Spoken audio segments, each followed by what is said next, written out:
students, today we are going to start revision of lesson number 2, physical and chemical changes.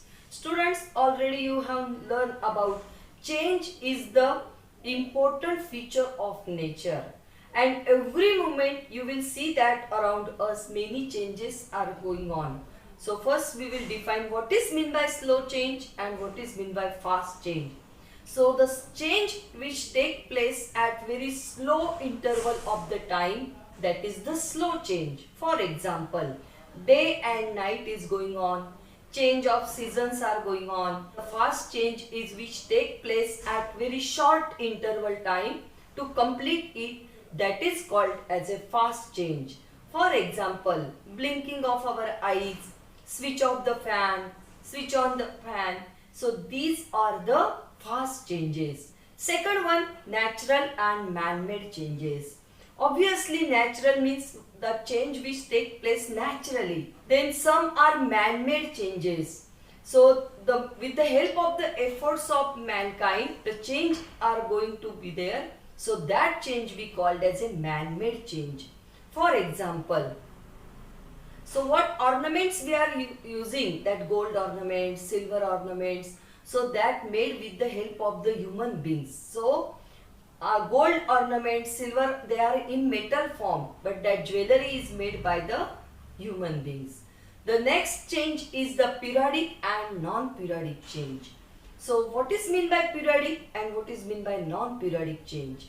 The first one, what is meant by periodic change? Some changes are taking place at regular interval time.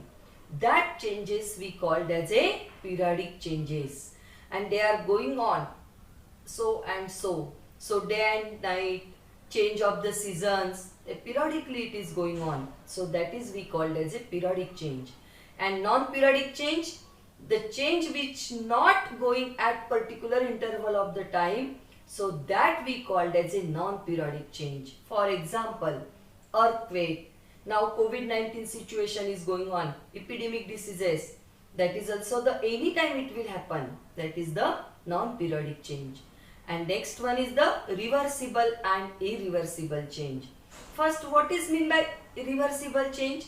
The change can be come back again to reverse its original position by changing the conditions, that we called as a reversible. For example, liquid water will turn into ice. Again this ice, if we will keep on room temperature, again it will start to melt and it will form the liquid water. So changing the condition only, the state is changing. The next one is the irreversible change. The change not come back to its original state, that we called as a irreversible change. For example, milk will turn into curd, but curd again will not convert into the milk. This is the example for the irreversible change. Some changes are desirable, some changes are undesirable. Desirable change means, students, some are useful to us, that we called as a desirable, and some are unuseful to us, that is the undesirable changes. So now I gave the one example just only. So that milk turn into the curd, that useful change, curd we are using, that is the desirable change. And some changes not useful, earthquake, they are harmful to us. Students, these all changes in our science categorized into two types. First one is the physical change and second one is the chemical change. So first we will define what is meant by physical change.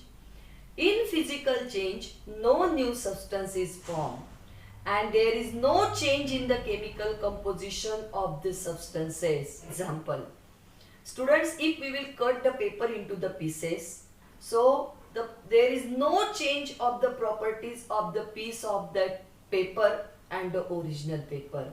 Only the size and shape will change. That is why cutting of paper into pieces is the physical change.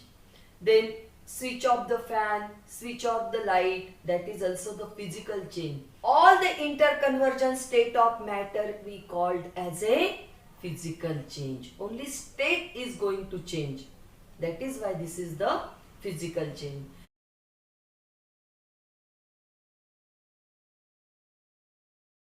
First one, no new substance is formed. Second one, the change is temporary and sometimes it is reversible and sometimes it is irreversible. Next one, there is no change in the chemical composition of the substances. The chemical composition will remain same. Some terms are related to the physical changes. And the first term is the dissolving. So students, what is mean by dissolving? Dissolving means when the substance, that is the solute, which is dissolved in the solvent and it form the homogeneous mixture that we called as a solution. And this process we called as a dissolving. The second term is the freezing. The liquid state is get converted into the solid state at particular temperature. That process we called as a freezing. And next one is the freezing point. At that fixed temperature, when the total liquid state is get converted into the solid state, that we called as a freezing point. The next one is the melting. Melting is opposite to the freezing. Solid state is get converted into the liquid. That process we called as a melting. Melting point is the fixed temperature in which the solid state is get converted into the liquid state. That process we called as a melting point. Now students, what is mean by boiling? At fixed temperature, the liquid state is get converted into vapor state. That process we called as a boiling. And the boiling point of the liquid, that pure liquid, that are the fixed. The next one is the evaporation. Evaporation is same as boiling point, but difference is there. So the liquid state is get converted into the vapor state, that we called as a evaporation. The next one is the condensation. Condensation is the process in which the vapor state is get converted into the liquid state by giving the cooling temperature. That process we called as a condensation. Dear students, melting point and freezing point of water is 0 degrees Celsius. Now our next topic is that some factors affecting on the rate of this evaporation. Evaporation is the slow process and this process takes place any temperature. For example, wet cloths. Wet cloths dry up due to the evaporation process. Now students, which factors are affecting? The first one is the nature of liquids. So some liquids are evaporated very fastly, some liquids are evaporated slowly. For example, petrol, kerosene, they will evaporated very fastly. Surface area. Dear students, if the more surface area is there, the evaporation rate will also increase. For example, if the one place collected water is there, the evaporation rate of that collected water is slow than the water where we are spreading on that surface, more surface. So, the more surface area, evaporation rate will increase. Next one is the humidity.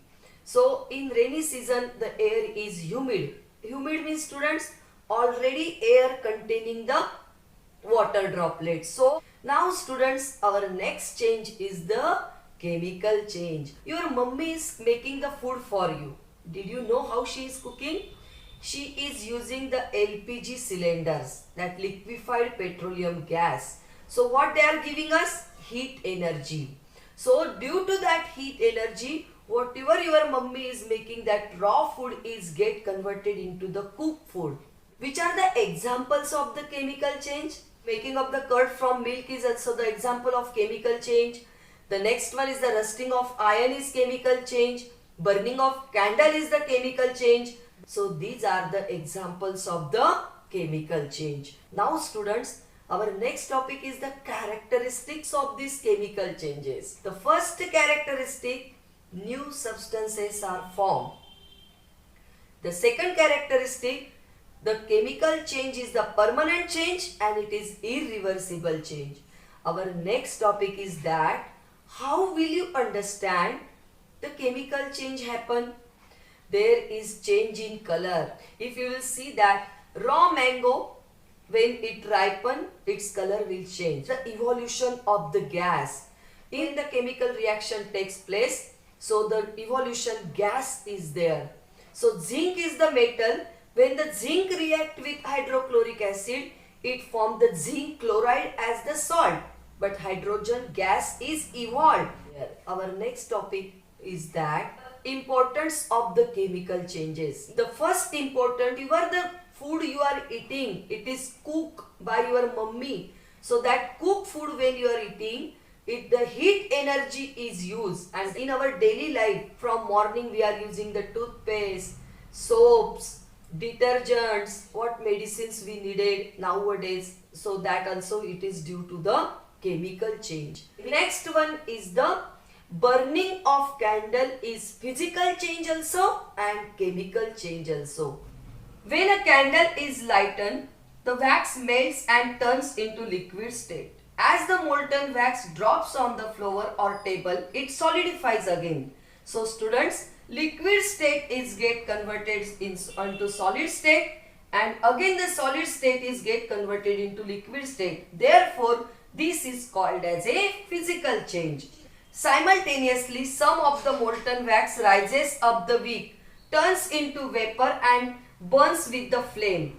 Two new substances are formed, water vapor and carbon dioxide. The candle becomes smaller and smaller. That is why, students, this is called as a chemical change. And dear students, thus we see that the melting of wax is a physical change and the burning of candle is a chemical change.